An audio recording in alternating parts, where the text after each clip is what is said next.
Assalamualaikum warahmatullahi wabarakatuh. Perkenalkan, nama saya Feli Yulia Abnisa dengan NIM 21531165, Prodi Pendidikan Agama Islam.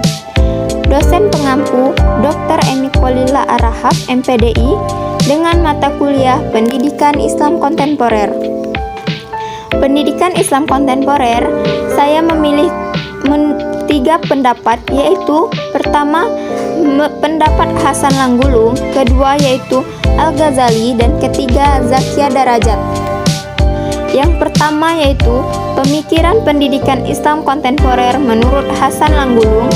Pendidikan Islam kontemporer dimaknai sebagai model pendidikan yang mampu menggagas dan memformat pendidikan Islam sebagai pencetus, penggerak perubahan, dan pembentukan manusia yang unggul di berbagai aspek, baik aspek moral, sosial, intelektual, maupun spiritual. Yang pertama yaitu perkembangan potensi individu. Adanya sebuah proses belajar yang merupakan gejala dari pendidikan dalam pandangan Hasan Langgulung adalah proses penggarapan potensi individu sebanyak-banyaknya.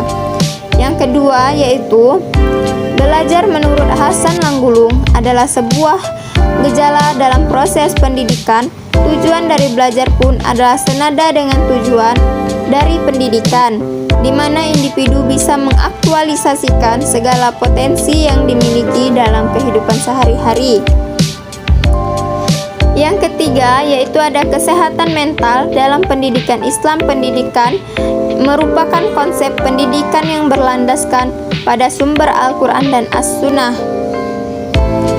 Yang kedua yaitu pemikiran pendidikan menurut Al-Ghazali dilihat dari beberapa hal, yaitu 1. Bangunan pemikiran pendidikan Al-Ghazali bersifat religius, etis, dan menempatkan ilmu pengetahuan pada posisi yang sangat terhormat.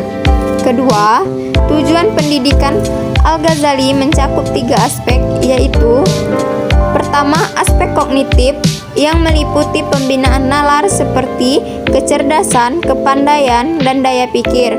Yang kedua yaitu ada aspek efektif yang meliputi pembinaan hati seperti perkembangan rasa kalbu dan rohani, dan aspek psikomotorik yaitu pembinaan jasmani. Ketiga yaitu pendidikan dan anak didik menurut Al-Ghazali adalah pribadi yang menguasai suatu pilihan disiplin ilmu dan mampu mengamalkannya.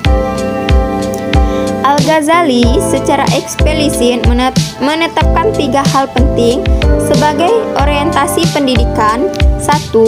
Yaitu mencapai kesempurnaan manusia untuk secara kualitatif mendekatkan diri kepada Allah Subhanahu wa Ta'ala. Yang kedua yaitu mencapai kesempurnaan manusia untuk meraih kebahagiaan dunia dan akhirat. Al-Ghazali juga menentukan materi pendidikan secara hierarkis. Tingkat pertama, Al-Quran dan ilmu agama seperti fikih, ilmu hadis, dan lain-lain. Tingkat kedua yaitu ada ilmu bahasa dan gramatika, termasuk juga ilmu tajwid. Tingkat ketiga yaitu ada ilmu dan kategori fardu kifayah seperti kedokteran, ilmu hitung, politik, dan lainnya. Tingkat keempat yaitu ada ilmu tentang kebudayaan seperti sejarah dan beberapa cabang filsafat.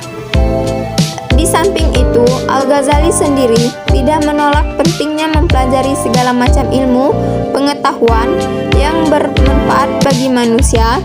Ia hanya menekankan perlunya manusia membuat segala prioritas pendidikan dengan menetapkan ilmu agama dalam posisi paling urgen. Yang terakhir yaitu menurut Zakia Darajat. Zakia Darajat mempunyai pandangan bahwa pendidikan Islam harus mencetak manusia yang sesuai fitrahnya, yakni sebagai Abdullah dan Khalifah Allah, mensinergikan aspek intelektual dan spiritual, serta moral, psikologi, sufistik sebagai aspek yang perlu dikembangkan di dalam pendidikan Islam. Titik temu antara keduanya ialah bahwa psikologi menjadi sebuah ilmu yang turut membantu pendidikan dalam menghadapi berbagai ragam kepribadian seperti didik. Dengan memahami ilmu psikologi, maka pendidikan akan lebih mudah dalam memperlakukan peserta didik, sehingga psikologi tidak bisa dipisahkan dengan dunia pendidikan Islam. Mungkin hanya itu saja yang bisa saya sampaikan. Jika ada salah dalam tulisan, saya mohon maaf. Kepada Allah saya mohon ampun. Saya akhiri, wabillahi taufiq wal hidayah. Wassalamualaikum warahmatullahi wabarakatuh.